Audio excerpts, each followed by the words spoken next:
Welcome to Being a Successful Leader with Carl Welty. Carl is a leadership pioneer with years of challenging leadership and consulting experience. Here's Carl with some valuable insights, practical and proven methods for being a successful leader. Greetings, everybody. Carl Welty here. We have our podcast of 26 episodes around being a successful leader. The podcast is constructed around three imperatives, I call them, about successful leadership. Number one is you have to start with the leader, and that segment of this podcast I entitled Being a Skillful, Self-Aware Leader. And we finished that a couple of episodes ago, that section. Second imperative, first is being, again, a skillful, self-aware leader, is having a sound strategy, formulating and executing the sound strategy. What are we all about? Where we're going? That sort of thing. And then the third and final of my imperatives is having a culture of commitment, building a culture of commitment. You need people to rally around that sound strategy and drive it forward. Those are the three imperatives. Again, the series is built around those three. We just started the second one, formulating and executing a sound strategy. We started off last time with the overview of my model, the strategic framework, which we'll be following throughout this segment, walking you through it, equipping you to develop and execute a sound strategy. This is really hands-on stuff. I encourage you to take notes, that sort of thing. But especially important is to, if you get a copy of my book, you can enrich this whole experience. If you don't have the book already, you can go to my website, welty.com, click on the leadership resources, and then click on the book, and then pick the vendor that you want, Barnes & Noble or Amazon or the publisher, Ewing's Publishing. It'll take it right to the page to order it. I really recommend that. It really enriches our conversation here and makes a nice coupling. Okay, so today we're going to dive into the first of the three dimensions of my model, and this is the identity dimension. It's composed of two components. One is the purpose, and the second one is core values. We'll deal with defining purpose today and core values next week. Then the other two are direction, setting direction, and then the final of the three is executing the strategy, working the strategy. Okay, and so as we talk about defining purpose today, we'll talk about what is purpose, why it is important, and how to go about it. Okay, and that's what our goal is today, and equip you to do that. So let's talk about purpose. Peter Drucker, and most of you, I'm sure, are familiar with Peter Drucker, the foremost management philosopher, left us several years ago now, the father of modern management. And Peter said that purpose would seem to be real easy, evident. But he says it's anything but that. It's not that evident. He said, steel mills, they make steel. Automobile manufacturers produce autos. Banks make loans. Well, those are not purpose statements. Those are activities they perform. Okay, but certainly not purpose. Purpose is not what you do and how you do it. Purpose is why you do it. And we'll emphasize that as we go through here today. Peter goes on to say that the importance of purpose, that you answer the question, what is our business? And he says it's the first responsibility of top management. He stresses that this critical question, what is our business, which is purpose, rarely gets the reflective thinking it deserves, is the single most important cause of business frustration and failure. Wow. And that comes from the man himself. If that doesn't perk us up about the importance of purpose, I don't know what will. Okay, so it's not that self-evident, not that easy. I encourage you to take your time if you haven't done it before, and you can always change it and so forth. But once you pretty much get a beat on it, it's pretty much timeless, unless your business really changes and you go and have to kind of reinvent yourself or something like that. But once you get it, it pretty much stays with you. Unlike direction, which is meant to shift and change as situations change. We'll talk about that as we go along. So let's deal now with an example of what I'll call a why-based purpose, as contrasted with those other examples, the banks loan money and that sort of thing. Those are activities, and they're the what's and the hows. I'll do a little local thing for you. Enjoy birds. My wife and I out in the backyard there, and we enjoyed seeing them, identifying them, feeding them, listening to them. It brings a lot of joy, and they come and they go at different times of seasons and so forth. And I deal with a store here in town, Wild Birds Unlimited, the local franchise, and their purpose is connecting people in nature. Connecting people in nature. Wow. It doesn't say anything about selling bird seed or feeders or anything like that. But that's really a why statement. And if you know them, as I do, you can see that they really live that purpose. The staff there is very well motivated, knows their stuff.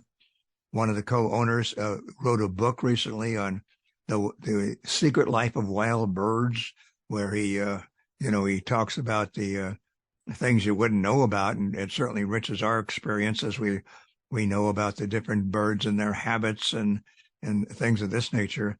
And they have nature hikes, and they have lectures in their store.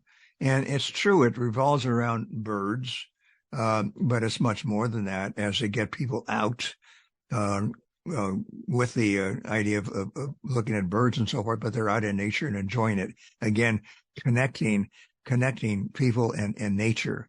That's a why purpose, and not what they do. Their purpose isn't to sell bird seed and paraphernalia. Okay, so I hope you see the contrast there between the earlier examples and the Wild Birds Unlimited.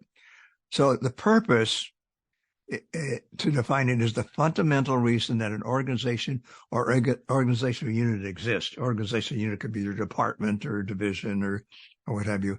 The organization or organizational unit, why we exist. And the value is that a well-worded purpose provides unity and coordination in the organization. It serves the long-term view. It gets all the arrows heading in the same way. It prevents whipsawing. In other words, especially if you're starting a new business and so forth and so on, there's a temptation to try this and try that, and this looks good. What do we say? And then you whipsaw all over the place rather than stick to your knitting, and you don't get very far. So that's the real value of purpose, the unity and coordination it provides to you and your organization. Let's talk about some of the guidelines in defining purpose. One, the big one we already mentioned, is the purpose, is why the organization exists. Another one is that it should be a powerfully worded sentence. Powerfully worded sentence. You don't go on and on and on. It's very short to the point and really captures the why. Another guideline is that it's far-reaching and timeless. A purpose should be broad enough as to not restrict your strategic thinking, but specific enough to provide some meaningful direction. Broad enough to provide some maneuver room, but not too specific to restrict your meaningful direction.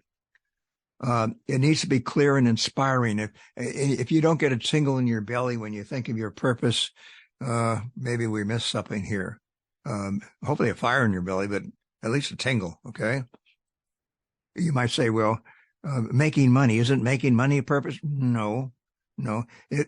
Making money is something more than purpose. In other words, you're not going to be in business, even for the nonprofit, unless you raise money, funds and that sort of thing. You're not going to be in business. So it's more of a requirement. Money is important. Not saying it isn't, but it's more of a requirement. It's a limiting factor, and you're not going to be able to live your purpose if you don't have enough funds to exist. So, but don't fall into the trap if it's part of your purpose. Okay. And besides, it doesn't provide any direction. our purpose is to make money selling real estate. Well, that doesn't provide any direction. In terms of cascading, in other words, in an organization, you have a purpose, and if you're a small organization, that's probably it for everybody. But if you're a medium and larger organization, then in terms of cascading, with your line organizations, your regions and that sort of thing, territories, they're probably going to have the same purpose. The scope will be different, whatever their, let's say, geographical scope is, but their purpose will probably be pretty much the same. That doesn't hold true for example, functional specialties like finance or marketing, human resources. They're going to have their own purpose that really caters to what they're all about, why they exist, okay? And also of product or service divisions and departments that aren't exactly a straight line, but they feed into the line organization. All right, so those are some key guidelines in terms of defining your purpose. 3 questions for you I have. This is the heart of today right now. So make note of these. 3 questions you want to ask in defining your purpose. Number 1 is, who are our primary customer, clients, or users? Who are, not by name, but I mean categories of users and so forth. In the case of my friends at Wildbirds Unlimited, that really it's people who are into nature or want to get into nature. They don't say that, but their purpose of connecting people and nature implies that. Who are our primary customers, clients, or users?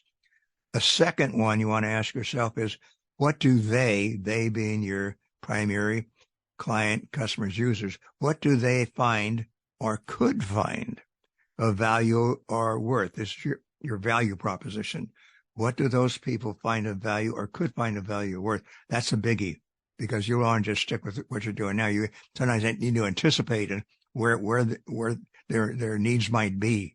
Okay. So first one is, who are those customers? Second one is, what do they find of value that we can provide to them? And the third one is optional.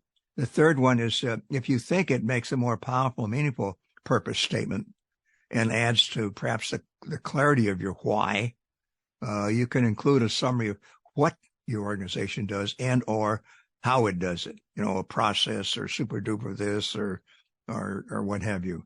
But that's not needed. But again, if it helps, you don't want a big, long, rambling sentence now. You want to really get that why in there and the customer clients. But if it adds to it, go for it. Let me use my purpose statement to illustrate the 3 pieces there. My Wealthy Associates, my purpose is to enable organization leaders and teams to build the needed organizational capability to achieve their desired business results. Enable organization leaders and teams to build the needed organizational capability to achieve their desired business results. So who are my clients? Organization leaders and teams. What did they find of value or worth? Helping them with the organization capability so they can hit the ball better and achieving their desired results. Now, when I talk about organizational capability, I'm talking about mainly 4 categories that work in here in terms of organizational capability. Strategy, kind of stuff we're talking about now. Structure, design, teams, that sort of thing. Systems, processes, that sort of thing. And workforce capability. Sometimes I'm dabbling in more than one at a time, but those are the 4. And I could go on in my purpose statement, say, by, working in these areas, but there's no need. There's no need. And most times people don't really care about that. They care about why are you out there doing your thing? Okay. Very valuable 3-step process there for you. And be sure you get that. Okay. Let's look at some other examples of purpose statements just to make the point. Let's start with some well-known ones, and I'll give you a few that folks that I've worked with. The New York Times, enhance society. There's their client. Enhance society by collecting and distributing high specialty news, information, and entertainment. And as you know, they used to be paper. Now they're paper plus internet and so forth. So they really in changing their business model there. Walt Disney, to use our imagination to bring happiness to millions. And again, they don't say with their customers there, it's anybody, you know. Charles Schwab, provide you with the most useful and ethical financial services in the world. Google, the final one here, organize the world's information and make it unusually accessible and useful. So those are some organizations, big organizations you're acquainted with, and you can see they really have their value proposition, their why out there. Let me give you just a few more organizations I've worked with. This is a facilities organization inside a nonprofit, provide safe, clean facilities for children, families, and staff. There's their clients that support their quality of life and enhance the effectiveness of the agency's work. So the value is the quality of their life, and also the agency's work gets enhanced. A few more. Here's one. I was the president of the University of California Business Alumni for some years, and I helped back then architect this particular purpose statement.